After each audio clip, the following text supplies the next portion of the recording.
Estamos na sala do capítulo do Convento de Cristo, em Tomar. Esta cidade é um dos mais surpreendentes conjuntos de valores de vária ordem. Aqui juntam-se as mensagens da história, o valor dos monumentos e até as belezas naturais. Não pode vir-se a Tomar, evidentemente, sem visitar este esplendoroso Convento de Cristo, com o seu maravilhoso portal manuelino, ou ir ao Castelo Templário, na rodeza daquelas pedras, ou visitar aqui perto a Igreja da Conceição, renascentista, italianizante e tão fria que parece que não há ali lugar para uma Ave Maria em português. A Igreja de Santa Maria do Olival, que é gótica, foi ali que tudo começou e ainda lá estão as lembranças do Gualdim Pais. Ou mesmo dentro da cidade, a sinagoga, porque ninguém pode falar de Tomar sem falar dos judeus. Foi aos judeus que se deveu o extraordinário impulso, o incremento industrioso trabalhador que fez crescer a pequena aldeia fundada por Gualdim Pais e ser já uma notável vila no século XVI. Ela cresceu constantemente, no século XIII, XIV, XV, até que, claro, quando os judeus foram expulsos, Tomar caiu perpendicularmente no século XVI. Outra coisa são as belezas da paisagem. Eu acho que não pode deixar de se ver as margens do Nabão, por exemplo, este aproveitamento da energia hidráulica, que é o mais antigo que se conhece em Portugal, ou até aqui perto, a barragem do Castelo do Bode, ou mesmo dentro da cidade, a Mata dos Sete Montes, cheia de recordações históricas. Tudo isso é importante, urgente, mas não é de nada disso que eu hoje lhes vou falar. É de outras coisas muito menos visíveis, mas igualmente importantes.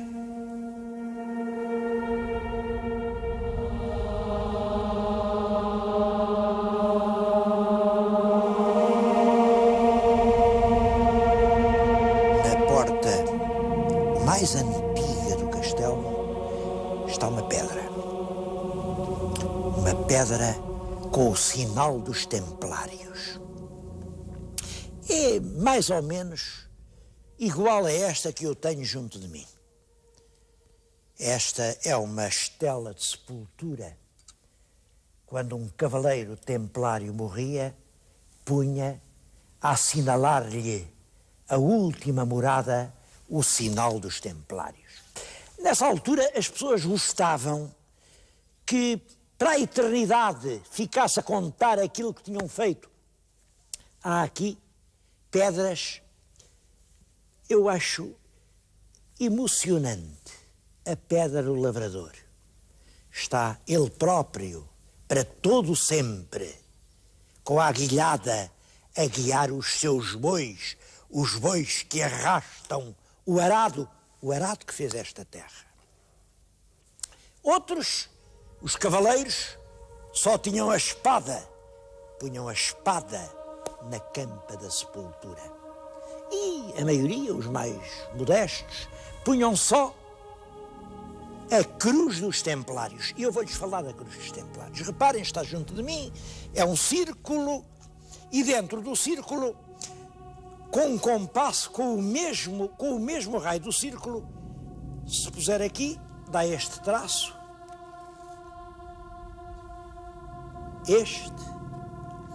e divide o círculo em 6 partes, em 8 partes. Isto é a cruz, foi a cruz dos templários. Isto é extremamente importante, porque mais tarde esta cruz, que era vermelha, seria a cruz das descobertas. Mas o que me interessa agora é outra coisa. É o espaço que fica entre os braços da cruz. Reparem, isto é uma quina. Tem-se discutido muito e até hoje ninguém acertou sobre qual seja o verdadeiro sentido das 5 quinas das armas portuguesas.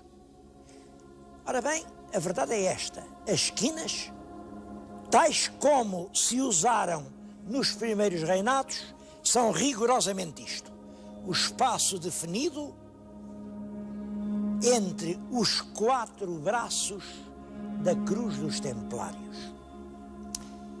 Isto é emocionante, é até emocionante para mim, porque se isto é verdadeiro, pode-se dizer que as armas de Portugal nasceram entre os braços dos Templários. Reparem, mais tarde, essas quinas ficaram rodeadas por uma faixa de castelos.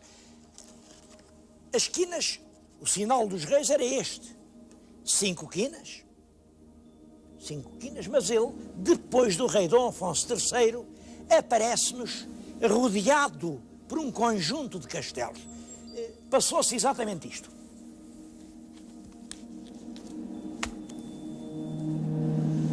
As pessoas discutem muito o que é que aconteceu, porque é que aparecem os castelos.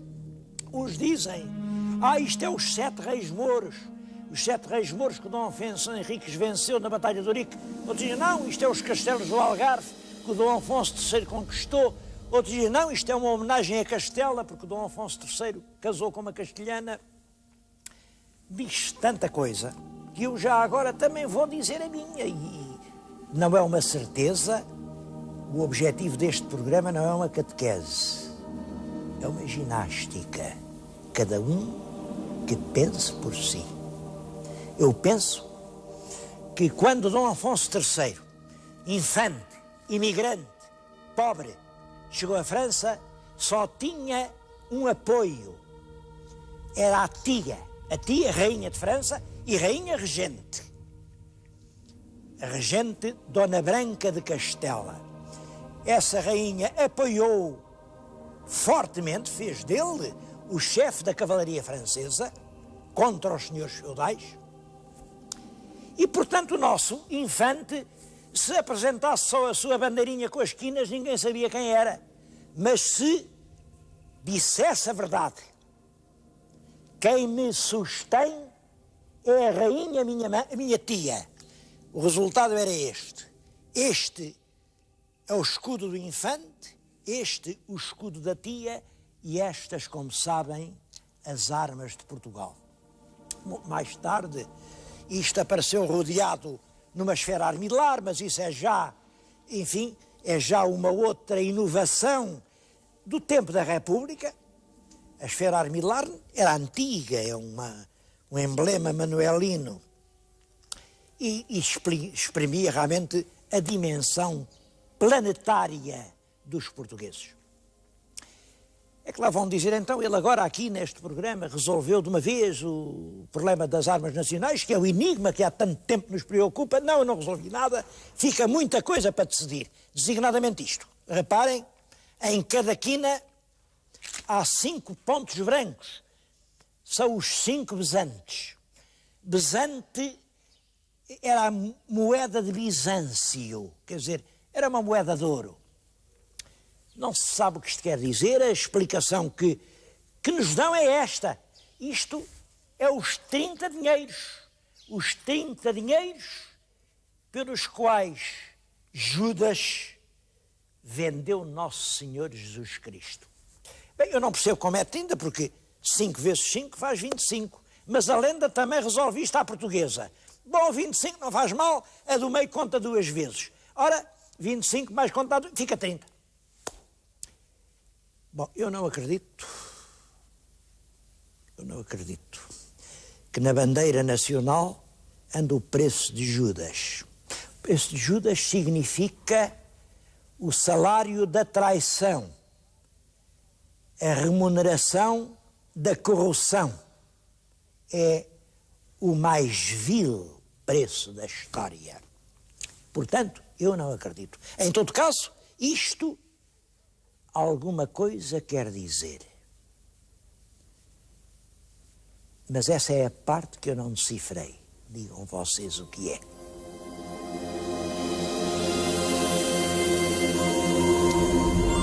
A cruz dos Templários foi substituída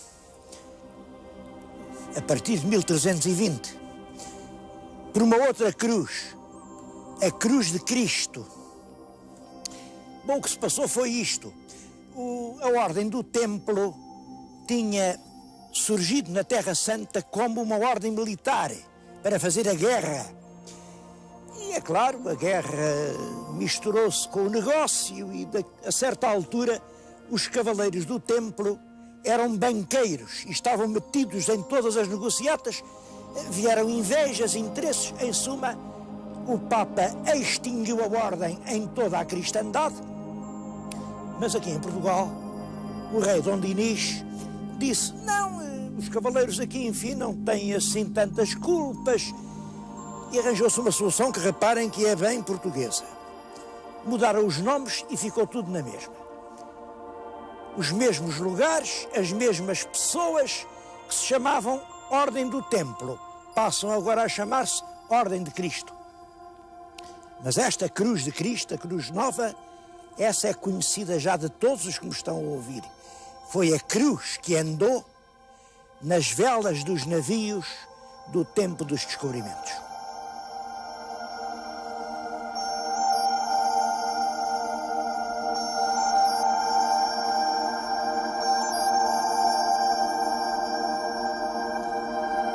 Os descobrimentos trazem-nos ao infante Dom Henrique, o navegador.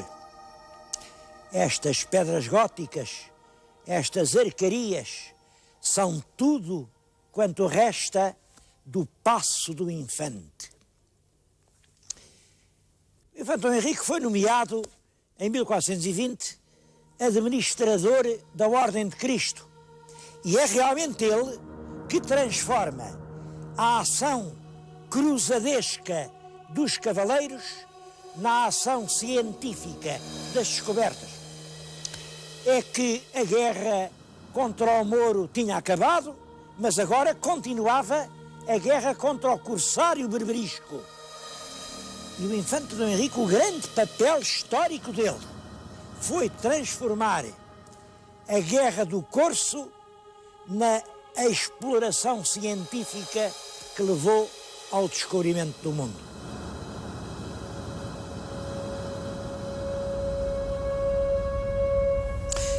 Por isso, a cidade de Tomar tem muito orgulho na memória do infante. Ergueu-lhe uma estátua. E há toda a razão para isso. Ele está ligado, por muitos motivos, à cidade. Foi ele quem fez construir este lindíssimo claustro em que nos encontramos.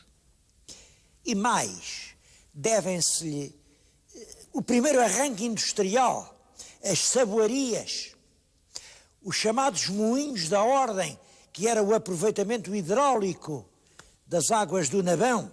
Para isso regularizou o curso do rio. Mais do que isso, foi ele quem, pela primeira vez, imaginou a povoação racional. E a Tomar do seu tempo não era o labirinto de ruas medievais, não. Vista do alto, parece desenhada à prancheta, com ruas retas, é um plano moderno.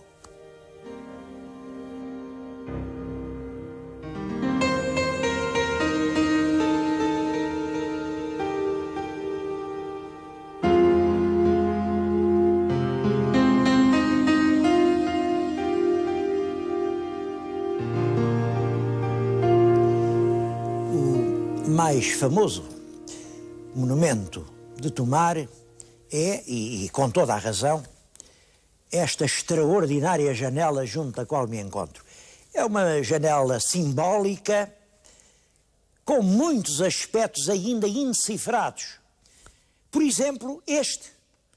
Todo o peso da janela, como um imenso edifício, repousa sobre os ombros de um homem.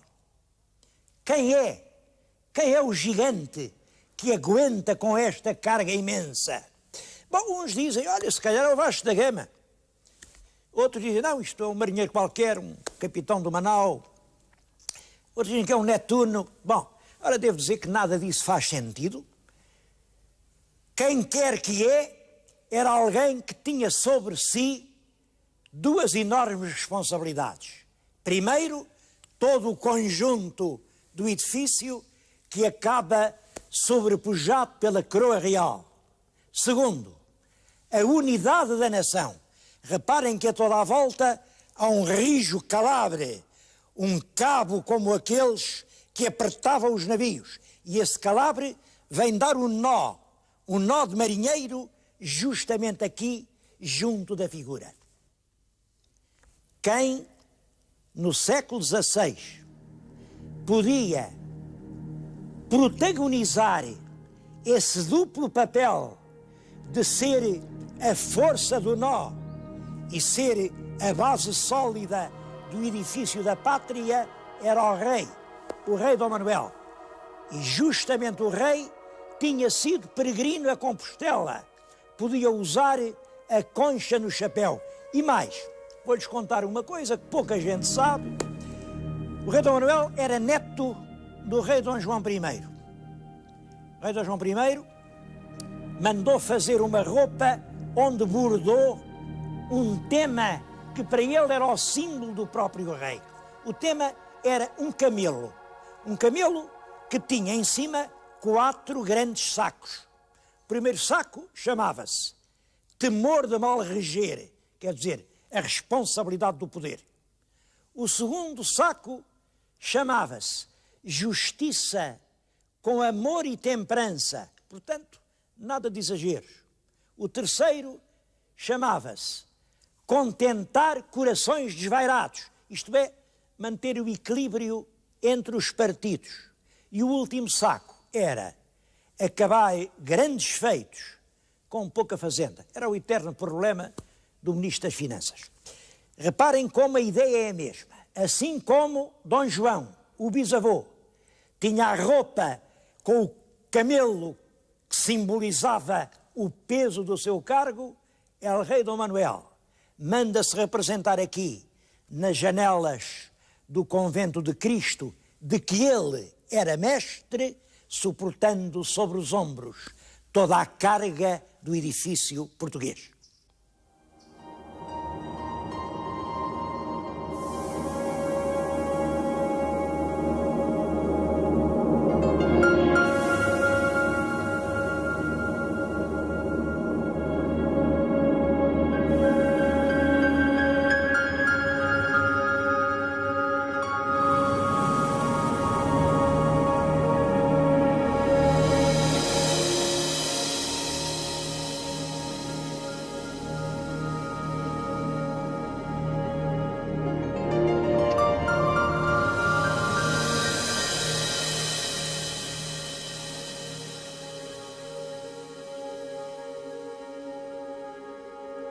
Em Tomar, a história não parou com o rei Dom Manuel. Continuou a construir-se muita coisa de Dom João III, do tempo dos Filipes, do século XVII e XVIII, até do século XIX, há aquelas histórias da Costa Cabral, mas tudo isso é para vocês descobrirem. Para a semana eu propunha que fôssemos a uma outra povoação fortificada. Vamos a Óbidos. Está junto de mim uma excelente aguarela, da autoria do aguarelista Hermano Batista, que revela a vila de Óbidos há 70 anos. Há 70 anos, Óbidos era assim.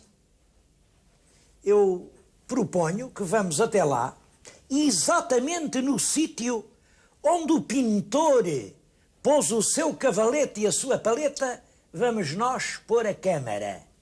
E assim poderemos ver até que ponto Óbidos mudou.